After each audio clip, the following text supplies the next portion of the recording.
about it being Martin Luther King Jr. Shabbat, we also think back that it's not too early to start preparing for Passover, that these are the themes of freedom, of hope. Now, I saw Cantor Abrams' face when I said that, but in fact, we're only about 9 weeks away. And that's why we're studying and reading these Torah portions right now. Because as I mentioned last night and earlier this week, if we waited to the morning of Passover to read them, then we wouldn't be ready. And that's part of the reason we started offering preparing for Passover classes. Now, God makes promises to us. And one of those is this verbose response God offers to Moses' kvetching this morning. This is what Naomi chanted for us. That God says, I have also heard the groaning of the people of Israel, whom the Egyptians kept in slavery. I have remembered my covenant. And God says to Moses, you have to go to the children of Israel, and I need you to tell them that I am the Lord, that I will bring you out from under the burdens of the Egyptians. I will rid you from slavery. I will redeem you with an outstretched arm and with great judgments. I will take you to me for a people. I will be to you a God, and you shall know that I am the Lord your God, who brings you out from under the burdens of the Egyptians. And on and on and on with this blessing of bringing us into the promised land. But more than taking us to the Holy Land, more than this flowery language of might and majesty and miracles, the most important to all of us of these promises is I will bring you out from under the burdens of the Egyptians. That's why we call this the book of Exodus. It's our going out, our being brought out. But as with all texts, it's important that we focus on the Hebrew and not just the English. Ani Adonai v'hotzeti etchem mitachat tzivlot Mitzrayim. V'hotzeti generally means, and I brought you out. But this verse is not in the past tense. And so it becomes weird. It's almost like this red flag that trips us up, that something else is at play here. And when we dig into the commentaries, we actually go back all the way to the Talmud that Rabbi Nehemiah says, you know what? This is connected to Birkat HaMotzi.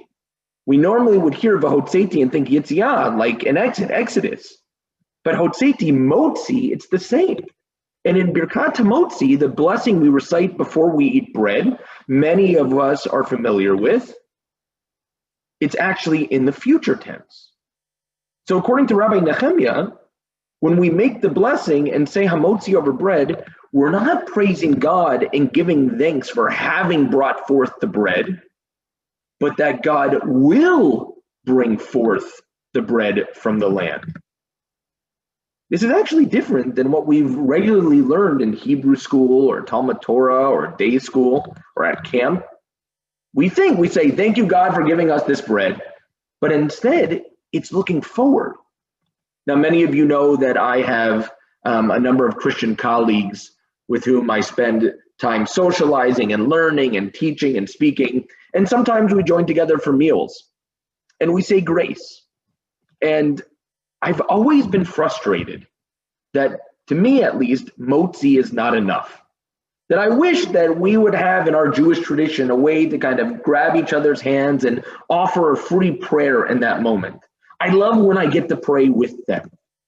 But then the nuanced connection that Rabbi Nehemiah makes actually changed it all for me. Motzi is not gratitude for bread. Motzi is not even gratitude to God for giving us this bread.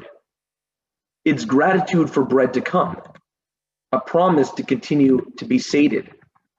That's why it's included, believe it or not, in Barchi Nafshi. It was Thursday morning Zoom, and Rabbi Davis and I were logged in, and we were joking, reflecting. There it is, because he knew this is what we were going to reflect on this Shabbat morning.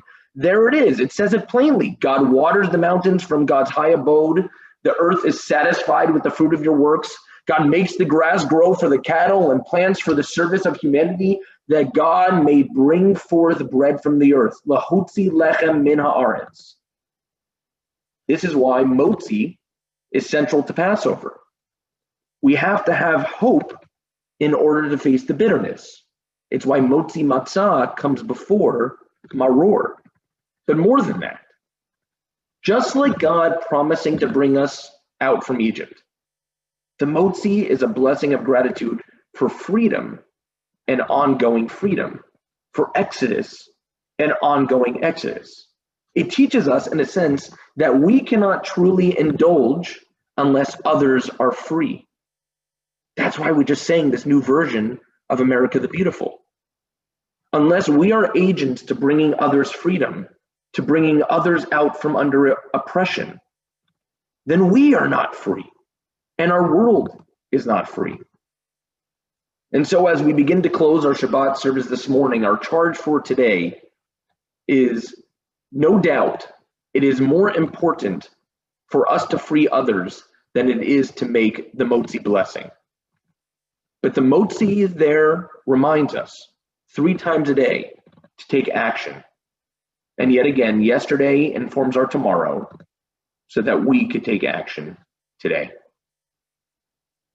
Let's turn back to our Sidurim as we continue with Chatzi Kaddish on page 155 as an introduction to the Musaf Amidah, and Micah Schoenberger will be leading us.